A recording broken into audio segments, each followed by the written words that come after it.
kali ini kita akan mempelajari mengenai karya fiksi.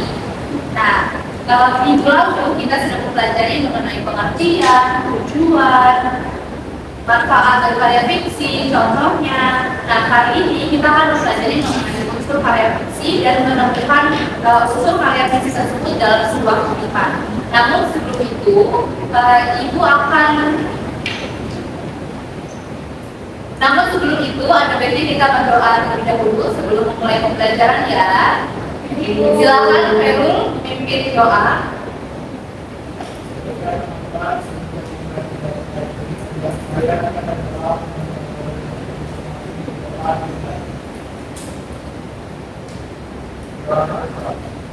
Baik, terima kasih Pak Khairul. Nah, untuk salindiannya sudah terlihat? Terlihat Ibu. Baik, namun sebelum itu Ibu presentasi terlebih dahulu ya. Cindy, hadir Ibu.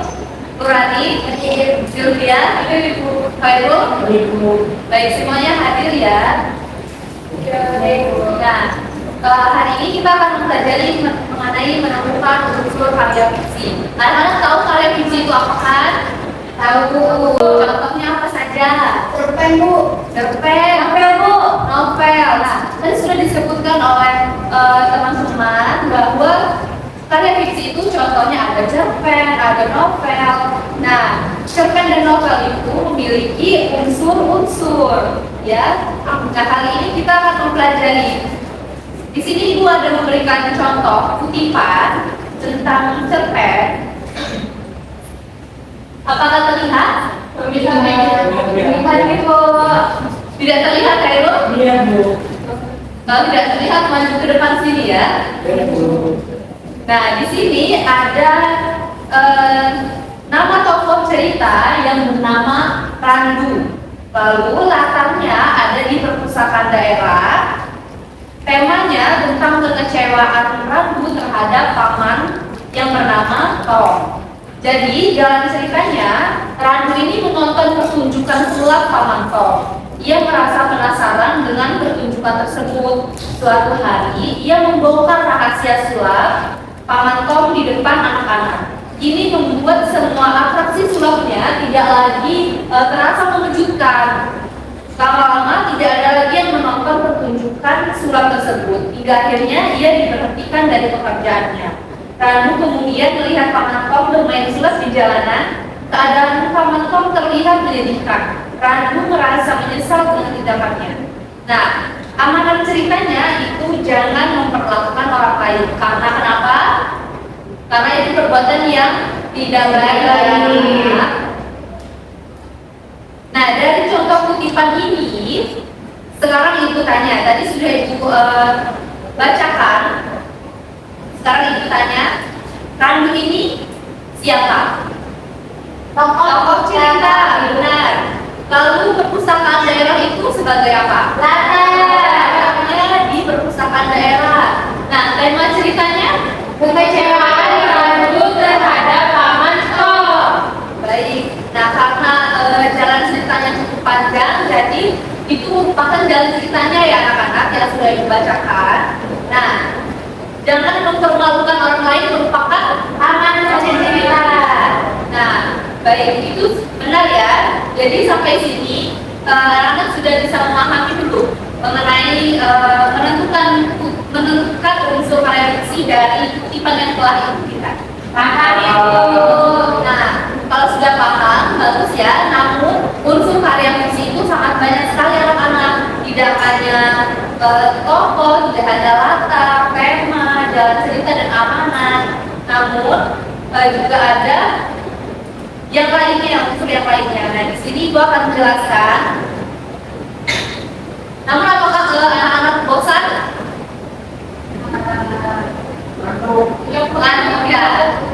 Ini. Baik, kalau begitu kita penyegaran terlebih dahulu ya. Anak-anak tahu tentang Simon berkata? Tahu Bu. Nah, jadi Ibu jelaskan terlebih dahulu teknisnya. Kalau misalnya Ibu bilang Simon berkata pegang Ibu, anak-anak pegang Ibu. Kalau Ibu bilang pegang mulut tapi tidak ada Simon berkata berarti anak tidak boleh memegang mulut. Nah, sudah paham ya? Baik, silakan berdiri.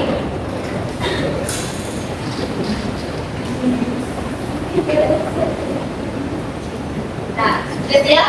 Siap. Tidak boleh curang ya.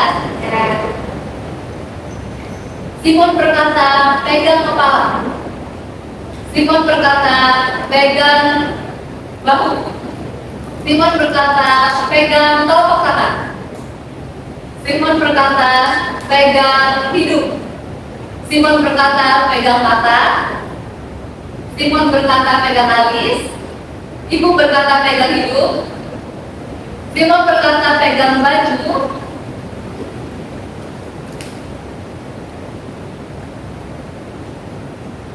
Simon berkata,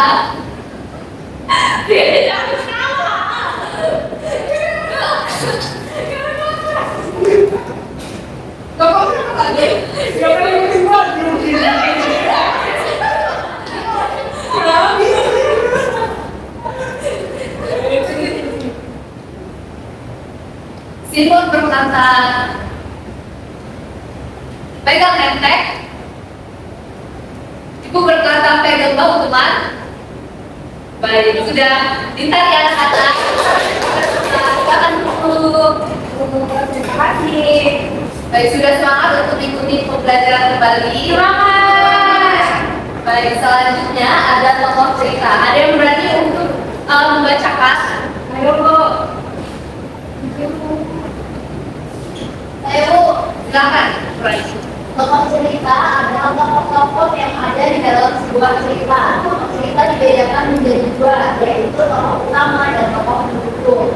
Kalian dapat mengenali tokoh utama cerita dengan mencermati hal-hal berikut: A. Tokoh yang paling banyak muncul di dalam cerita. B. Tokoh yang memiliki peran penting dalam cerita. Bila tokoh ini tidak ada, cerita itu pun tidak akan ada. Baik, terima kasih Nurani. Nah, jadi di sini tokoh cerita itu adalah tokoh-tokoh yang ada dalam sebuah cerita. Lalu bagaimana cara mengenali tokoh utama dan tokoh pendukung? Nah, di sini yang pertama, tokoh yang paling banyak muncul di sepanjang cerita itu disebut sebagai tokoh utama. Lalu tokoh yang memiliki peran yang penting dalam cerita. Nah, bila tidak ada tokoh ini, cerita itu pun tidak akan ada. Disebut sebagai tokoh pendukung. Jadi anak-anak sudah cukup paham ya mengenai tokoh dalam cerita. Selanjutnya ada latar dan tema cerita.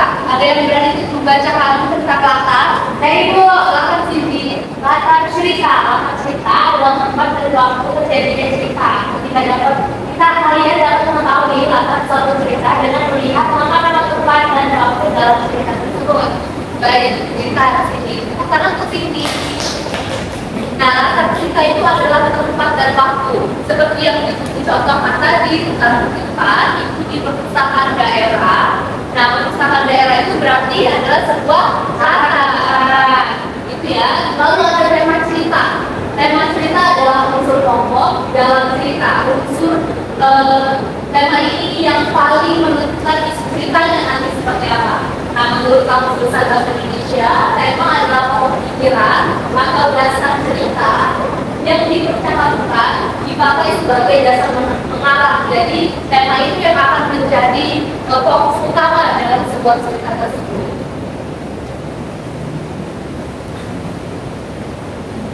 Lalu ada langkah-langkah pembentukan cerita. Nah, anak-anak di sini suka baca?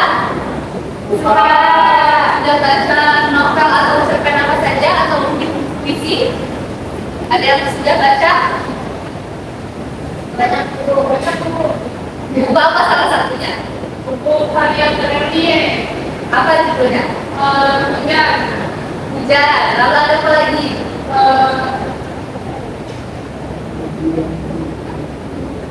Bumi, bulan, matahariku, Karya Bernie. Ya, benar sekali. Pintar ya, Sofia. Nah, tepuk tangan.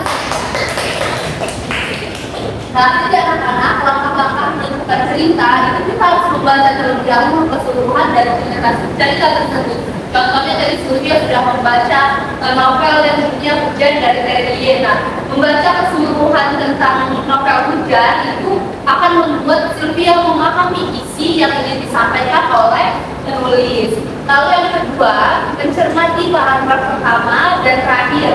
Pokok pikiran itu biasanya diperkenalkan melalui konflik. Nah, pada saat Sylvia membaca novel Hujan, kalau sudah ketemu dengan konfliknya, maka Sylvia pasti akan paham, oh, buku ini membahas mengenai A, mengenai B, gitu.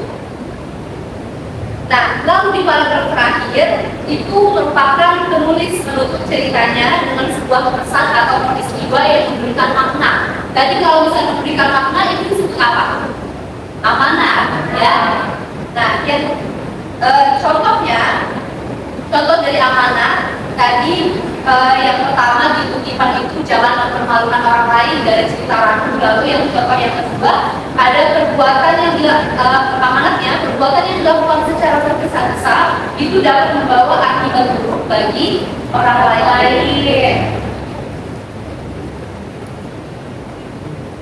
Selanjutnya ada alur cerita. Nah, minggu lalu kita sudah sedikit menyinggung mengenai alur cerita. Alur cerita itu ada alur baik tentang semuanya. Anak-anak masih ingat ya tentang pembelajaran sebelumnya, walaupun hanya sedikit saja. Nah, kali ini kita akan lebih banyak membahas tentang alur cerita. Jadi dalam sebuah karya fiksi, alur cerita itu disebut sebagai plot atau alur atau jalan cerita, berisi rangkaian kejadian yang dihadapi tokoh dalam sebuah cerita dari awal hingga akhir.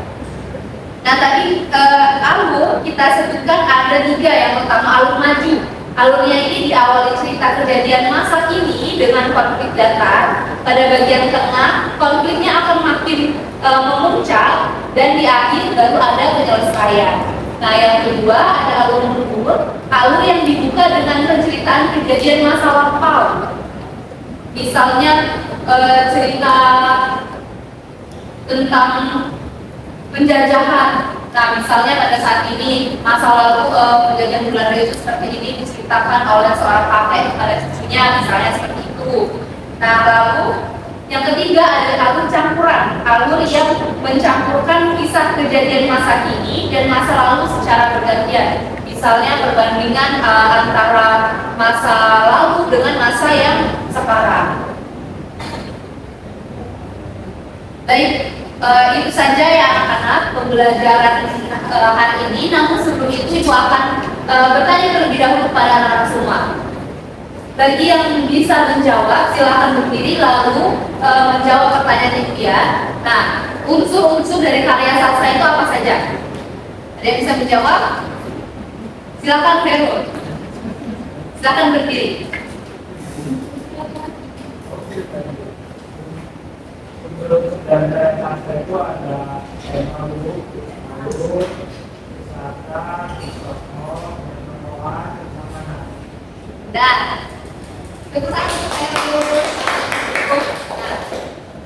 lalu adakah yang bisa menjelaskan tokoh cerita itu ada berapa?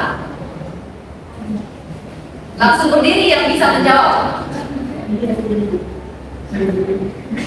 Bu, ya silakan sih. Tokoh itu ada 2, tokoh pendukung sama tokoh utama. Nah,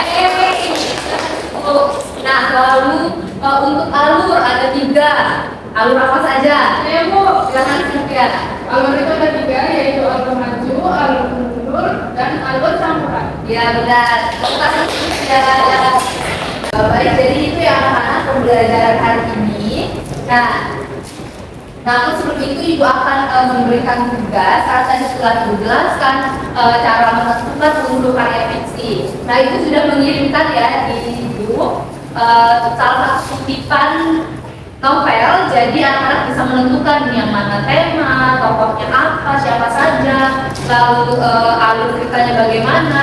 Tapi ditentukan juga alurnya apakah alur maju, alur mundur, atau alur campuran dan lain-lain dari unsur-unsur yang telah Ibu jelaskan ya. Baik, Ibu. Baik. Nah, tadi kita sudah membuka pembelajaran dengan berdoa. Sekarang saatnya kita tutup pembelajaran dengan mengucapkan lafaz hamdalah. Alhamdulillahirabbil alamin. Semoga pembelajaran hari ini dapat dipahami oleh anak semua agar dapat menjadi penunjang untuk ujian akhir 2 minggu mendatang ya. Baik Ibu. Baik. Mungkin itu saja yang dapat Ibu sampaikan. Ibu mohon maaf bila ada kekurangan. Jika ada yang ingin bertanya mengenai tugas, silakan temui Ibu di ruangan atau bisa mengirimkan pesan secara pribadi ke Ibu ya, atau bisa tanya di Ibu saja. Ibu. Baik, terima kasih anak-anak. Jangan lupa pekerjaan rumahnya dikerjakan. Ibu akhiri, wassalamualaikum warahmatullahi wabarakatuh. Waalaikumsalam warahmatullahi wabarakatuh. Terima kasih Ibu. Baik, sama-sama semuanya. Selamat siang, di sini saya Hairul Fikri selaku officer tulisan dari saudara calon guru yaitu saudara Camelia. Untuk keterampilan mengadakan variasi kali ini saudara Camelia sudah cukup bagus dengan mengadakan variasi dalam gaya belajar yaitu dengan suara. Camelia sudah menggunakan nada suara dan volume dan kecepatan berbicara yang beragam dan sesuai dengan penempatannya. Lalu untuk mimik dan gerak, saudara Camelia sudah mampu merubah mimik dan gerakan untuk memperjelas penyajiannya. Lalu untuk kesenyapan, saudara Camelia juga terkadang memberikan kesenyapan bagi siswa untuk berpikir sejenak sebelum mengungkapkan argumentasinya. Lalu untuk kotak pandang, saudara Camelia juga menjaga kotak pandang kepada seluruh siswa. Lalu untuk perubahan posisi, saudara Camelia juga tidak berdiri di satu tempat dan dia bergerak ke tempat yang berbeda-beda. Lalu untuk memusatkan, saudara Camelia juga sudah memberikan tekanan pada butir-butir yang penting dari penyajian dengan menggunakan bahasa lisan. Lalu untuk variasi penggunaan media dan alat bantu, saudara Camelia sudah menggunakan variasi visual dengan menggunakan alat bantu media proyektor atau menggunakan media digital. Lalu untuk